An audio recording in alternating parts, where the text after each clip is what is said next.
Welcome to Influential Entrepreneurs, bringing you interviews with elite business leaders and experts, sharing tips and strategies for elevating your business to the next level. Here's your host, Mike Saunders. Hello and welcome to this episode of Influential Entrepreneurs. This is Mike Saunders, the Authority Positioning Coach, and today we have with us Jeff Fromm, who is the author of 4 books on consumer trends and a partner at Barkley. Jeff, welcome to the program. Thank you so much, Mike. I'm looking forward to participating. Hey, so for a launching point, I love looking at like an intro and starting off at a unique point, and I see 4 books on consumer trends, and I feel like consumer trends is almost like technology today. You buy the latest and greatest, and 10 seconds later it's outdated. So I feel like that's almost what consumer trends tends to be. I mean, I know there's some things that are common for all people, but with digital and with our attention spans being so sparse these days, I'm certain that you've written books on consumer trends and you find you need to write the next one and the next one because the world and consumers change. So give us a little bit of background on yourself and then let's dive into consumer trends.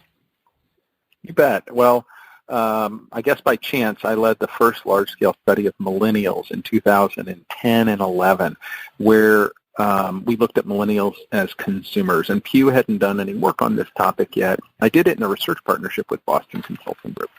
Published that study, and one thing led to another, and I wrote my first book on marketing to millennials, and since then I've had the opportunity to do a lot of research and consulting with brands of all sizes, and my new book, The Purpose Advantage, just came out a few days ago. One of the things I think that's interesting is consumer culture moves at a really rapid rate. And it makes it hard for people to adjust, especially if they're having success, because what they find is what worked before isn't working anymore. And in my new book, The Purpose Advantage, I recognize that a lot of companies know their purpose, their why they exist. But to have a purpose advantage, you really have to move beyond why you exist to having functional, emotional, and societal benefits. And you have to use purpose as a verb metaphorically. And in today's day and age, there's a lot of conversation around sustainability, the environment, equality, and other topics. And we see companies filling the void historically played by public policy experts and organized religion. And a lack of innovation in organized religion and a lack of collaboration on both sides of the aisle has created a void. A void on things that would cause Walmart to send a letter to people on both sides of the aisle saying, do your job. Or for Patagonia to reimagine their purpose as a top-performing purpose plan from do no harm to protect and defend the environment. And so what is going on here is consumers have a lot of choice, and they're discerning, and they're able to trade up and trade down, and they'll spend a little more for brands that align to their values, and they'll trade away to private label when brands don't have a strong value proposition. Mm-hmm. You know, in your research on purpose, I know that the standard basic business plan, let's write a business plan, you know, what's the vision and mission? How do you compare a vision and mission kind of statement or a vision and mission in general to a purpose? What's the difference, and how should people look at these? Because I feel like purpose kind of transcends those and takes it to the next level. Yeah, it's a tough question because there are a lot of definitions floating around. So for me, vision and mission are important for your employees to understand. Whether there's a formal, lengthy statement or not, I could almost argue the shorter the better, right? Patagonia might have a long statement, but it's real easy to understand. They've reimagined their view from do no harm to protect and defend. So protect and defend is what their aim is. So when I talk about why companies exist, that leads us back to the conversation on purpose generally. But it's my belief that that will not be enough for many brands to succeed. And the truth of the matter is, brands like Ben & Jerry's are focused on prison reform, and their focus on these kinds of issues creates cultural conversation. Mm-hmm. Nike's focus on equality creates cultural conversation. And in our research, what we found is brands that have a lot of cultural conversation get enormous amounts of word of mouth and word of mouse. And these brands have an edge because people advocate for those brands. So we live in an era where even large brands are starting to come to the table and take positions, right? I don't think 10 years ago we would have ever thought Walmart would send a letter to Republicans and Democrats, both sides of the House, saying basically, do your job. Why are we doing your job for you? And they did that, and they did it very publicly.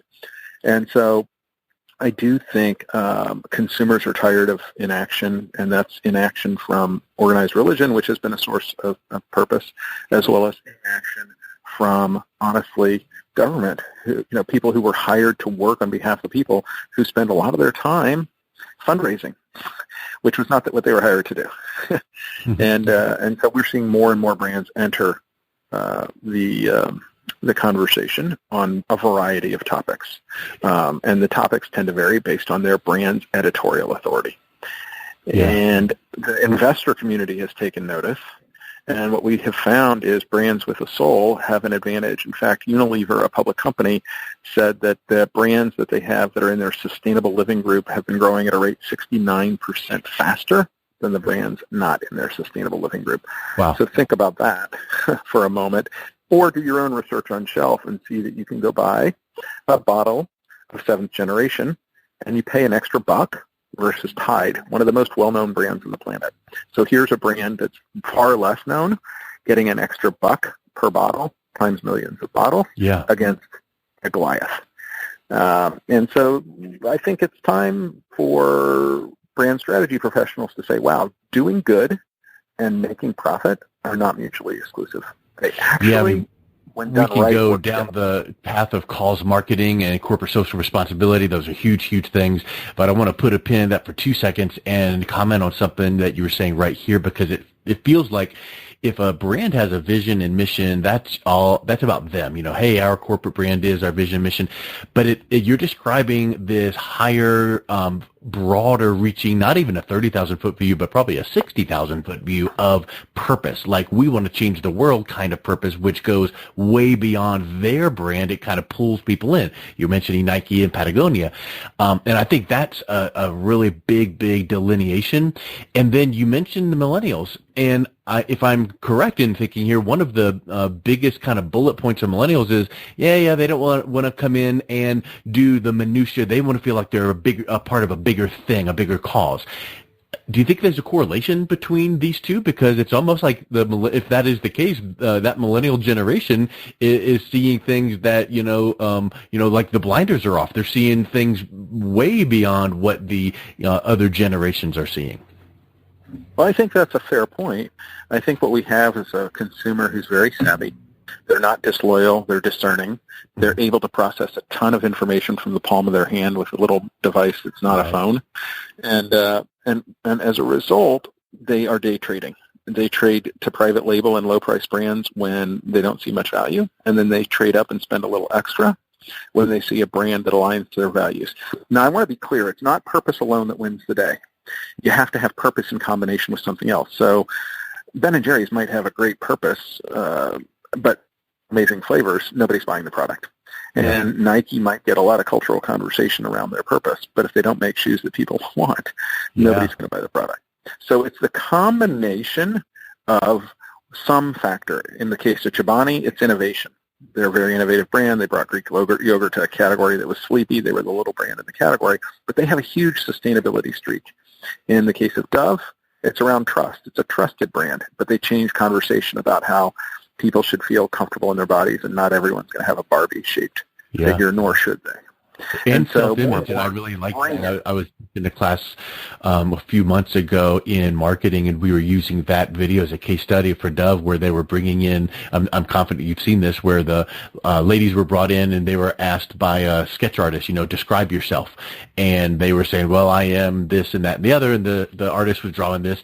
And at the end, they come around and it's like this sad-looking person, but yet the person at the front desk or whatever was saying, hey, you describe this person. there describing them, or their friends were describing them totally different. And they're like, your self-image is so powerful. And who would have thought that message for a soap, a Dove company? But yeah, to your point is that it's that purpose, it's that bigger vision. But if the product itself is substandard, then none of that matters.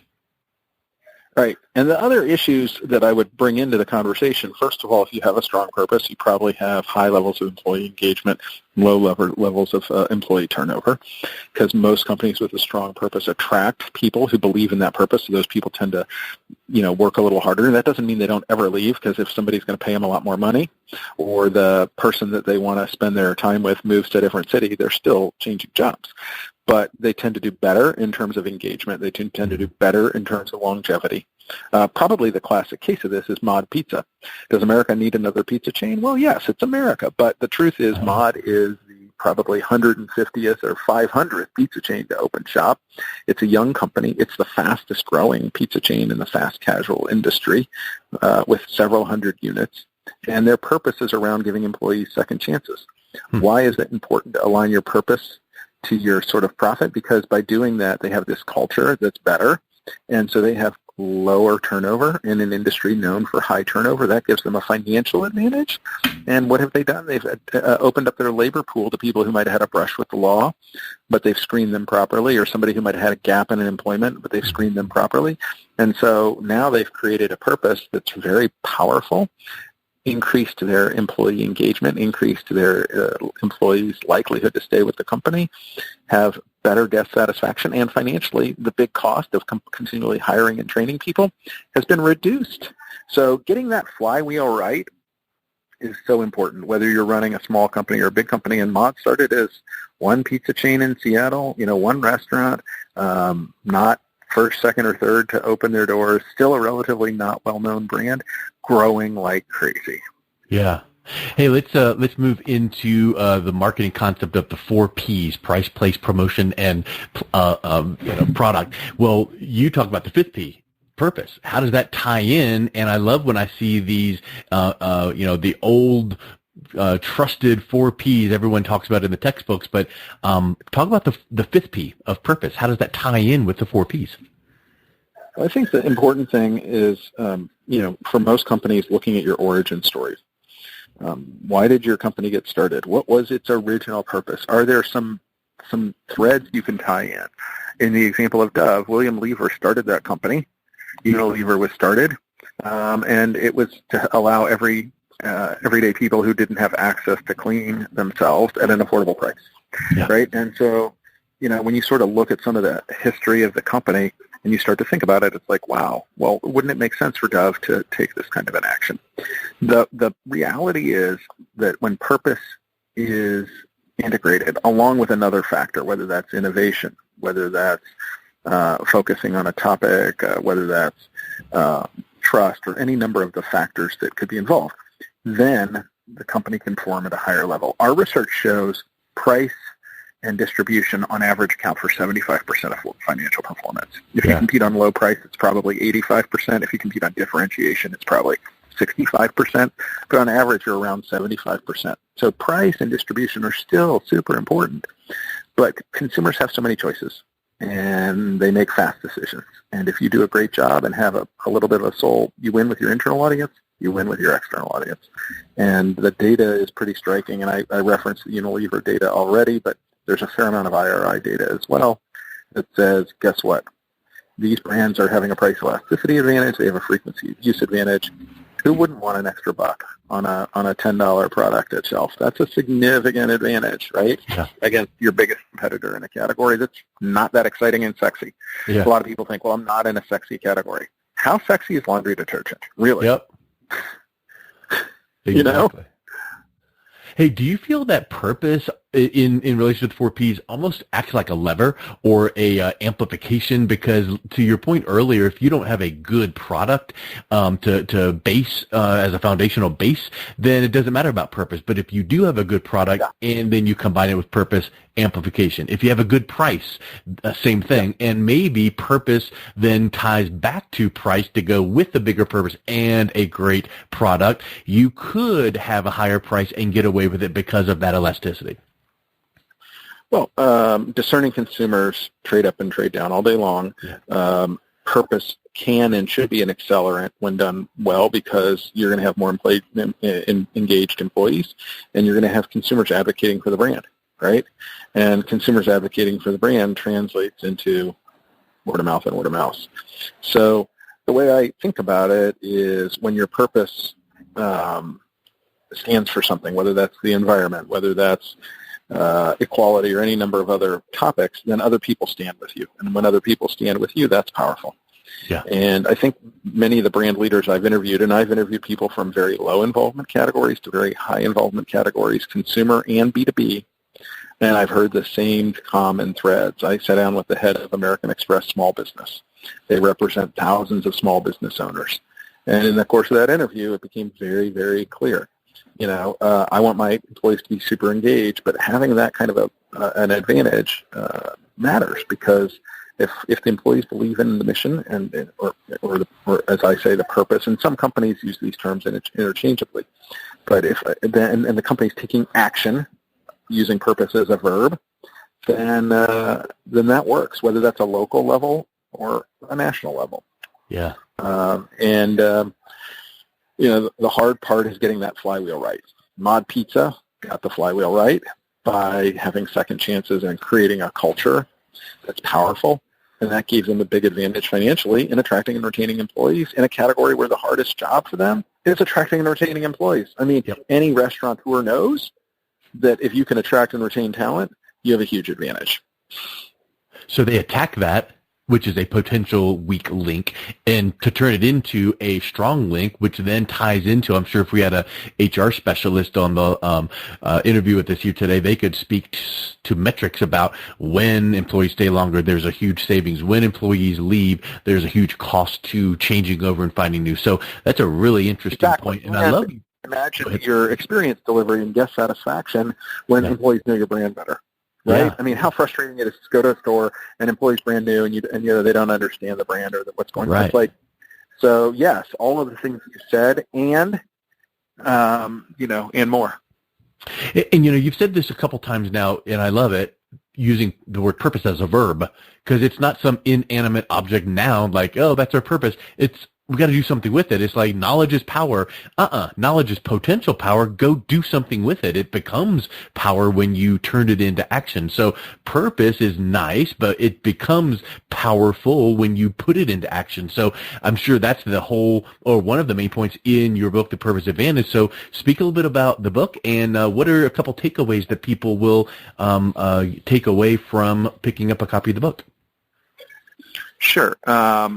So The Purpose Advantage includes a series of interviews with companies across a range of categories and a do-it-yourself workshop, so the reader can assess where we are in our continuum and what we need to do next in order to create a purpose advantage in our company, whoever's reading that. And then I think when people read it, what I've heard from the first, let's say 100 readers, because the book just came out a few days ago, is it's really easy to understand the concept. I understand what it takes to have a purpose advantage, and the examples are very clear across a range of categories, so I know what I need to go do.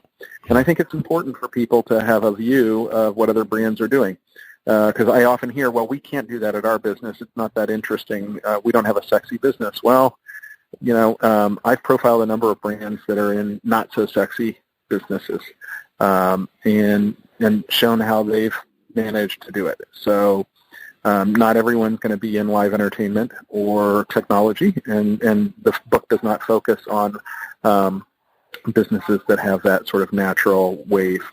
So I would love to hear from people if they want to get in touch with me.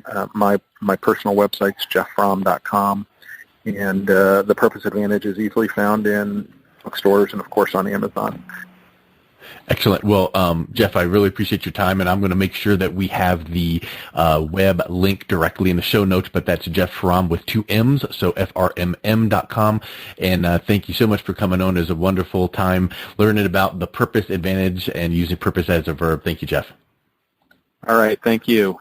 You've been listening to Influential Entrepreneurs with Mike Saunders. To learn more about the resources mentioned on today's show or listen to past episodes, visit www.influentialentrepreneurssradio.com.